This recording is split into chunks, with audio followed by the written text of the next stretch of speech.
Welcome to This Explainer. Today, we're diving into a region that is just a massive study in contrasts.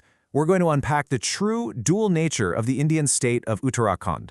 On the one hand, it's got some of the absolute most breathtaking, pristine beauty you'll literally ever encounter anywhere on Earth. But on the flip side, it harbors these hidden, rapidly accelerating vulnerabilities. It's a fascinating yet deeply sobering story, and wow, we have a lot of incredible ground to cover today. You know, we often think of the Himalayas as these eternal, totally unchanging fortresses of stone and ice. But within a single state, you can walk through dense rhododendron forests, camp right beside crystal-clear glacial lakes, and witness a climate emergency unfolding in real time. That is the true hidden story here.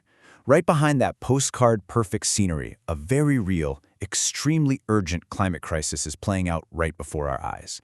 We're going to look at the beauty first, but definitely stick with me, because the reality of what's happening to this paradise is something you absolutely need to know.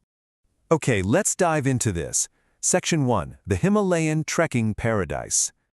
To get our bearings, Uttarakhand is tucked right into the western Himalayas. And what's wild about it is that it's actually pretty accessible. We're talking just a 6 to 8 hour drive from New Delhi, yet it feels like a completely different universe. The terrain here shifts so dramatically. You literally start down in the subtropical foothills at about 600 meters, and within just a matter of days, you're staring straight up at glaciated peaks soaring above 7,000 meters. This insane geographic abundance is exactly why it's known as India's premier trekking destination. But trekking here, it isn't just a physical workout, it's a deeply spiritual experience. The state is widely known as Devbhumi, which translates so beautifully to the land of the gods. Just imagine walking these trails and realizing you aren't just in some adventure playground. You're totally immersed in a living, sacred landscape. You're out there sharing the path with elderly pilgrims making their annual journeys on foot, navigating ancient circuits like the Panch Kedar, which actually connects 5 deeply revered shrines of Lord Shiva spread all across the mountains. And the sheer variety of these trails is just staggering. You've got winter treks like Kedarkanta, where you're walking through these snow-blanched pine and oak forests up to over 3,800 meters. Then you have the legendary Rupkund trek. This is a seriously challenging route taking you all the way up to 5,029 meters, culminating at this really mysterious high-altitude lake. Or, if you want a moderate hike, there's the Quarry Pass, where you are rewarded with sweeping panoramas of over a dozen major Himalayan peaks. There truly is a trail for every single level of adventure out there. Along these routes, you're going to encounter a landscape feature that's totally unique to the region, the Bugyal. In the local Garhwali dialect, a Bugyal is a high-altitude alpine meadow, and Dayara Bugyal is widely considered the absolute crown jewel of them all.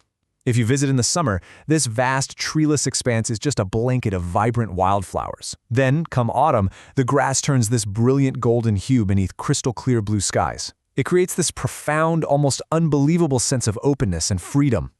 Let's move on and see how this builds our understanding of the people. Section 2, Culture, Dance, and Devotion. The culture here is every bit as dynamic as the landscape, and it's vividly expressed through local folk dances. For instance, the Cholia is a 1,000-year-old martial sword dance from the Kumaon region. Imagine men dressed as warriors, wielding swords and shields, moving rhythmically to the pounding of heavy drums just to ward off evil spirits. Then there's Langweer Nritya, which is this crazy acrobatic feat where men balance on their stomachs on top of a fixed bamboo pole, spinning around and performing gymnastics to the beat of a live band down below. Honestly, it makes your average gym workout look like a walk in the park. And for a bit of contrast, the Jumela is a highly graceful, synchronized circle dance, often expressing the emotional sentiments of newly married women who are missing their ancestral homes.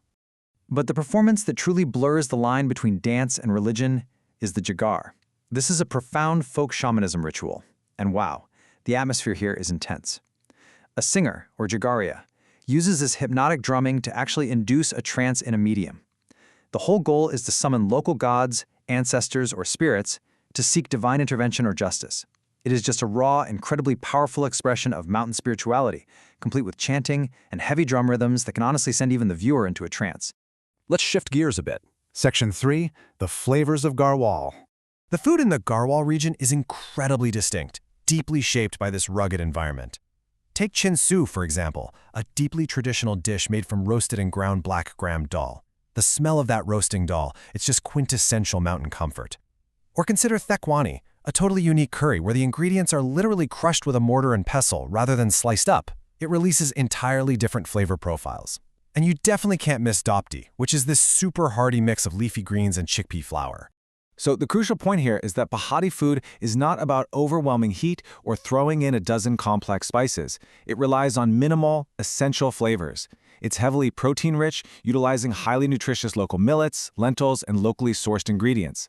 It is quite literally food designed perfectly for endurance, keeping you warm, fueled, and totally ready to navigate steep, high-altitude terrain.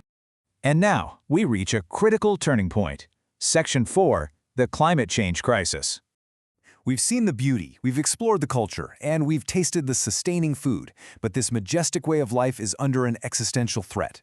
These steep, green terraced farms built directly into the mountain slopes, they aren't just pretty scenery. This is raw survival. An astonishing 71% of the rural population in Uttarakhand depends entirely on rain-fed agriculture on fragile terraces just like these. Their entire livelihood is strictly dictated by predictable, stable weather patterns. But the data shows its stability is completely gone. Now, what's really interesting and alarming about this is the specific projections. According to climate models, the state could become 1.6 to 1.9 degrees Celsius warmer by the year 2050. We're actually already seeing erratic rainfall, receding glaciers, and the drying up of vital mountain springs. This changes the very cultivation zones for traditional crops. Some fields have simply become fallow. And there's a really cruel irony to this geography. The districts sitting at the highest elevations are actually warming the fastest. And when the rain does come, it often comes with devastating intensity. In Rudraprayag, the terrifying aftermath of extreme river floods lays bare this brand new reality. The state is experiencing a massive increase in the intensity and frequency of flash floods. This doesn't just ruin a trekking season, it completely washes out bridges, destroys critical infrastructure, and permanently alters the lives of the people who call Devbhoomi home. Which brings us to the human cost of all this. Section 5, Rise of Ghost Villages. 734. I want that number to really, truly sink in. According to a 2018 survey, 734 villages across Uttarakhand have become entirely uninhabited since the year 2011. They're officially referred to as ghost villages. In less than a decade, hundreds of communities literally just vanished from the map. This massive displacement is driven by a stark, unforgiving cycle of climate migration. And this brilliantly illustrates how it happens. Step 1. Low and erratic rainfall ruins the rain-fed crops that 71% of the people rely on. Step 2. Because they're in remote, high-altitude areas, there's a total inability to diversify their livelihoods. They can't just easily switch jobs, right? Step 3. This leaves absolutely no option but forced migration, with families mostly moving down out of the hills and into the plains just in search of survival. But the story of migration also hides the story of those who cannot leave. As a report from the Internal Displacement Monitoring Center points out, when the men migrate to the plains for work, the women are very often left behind.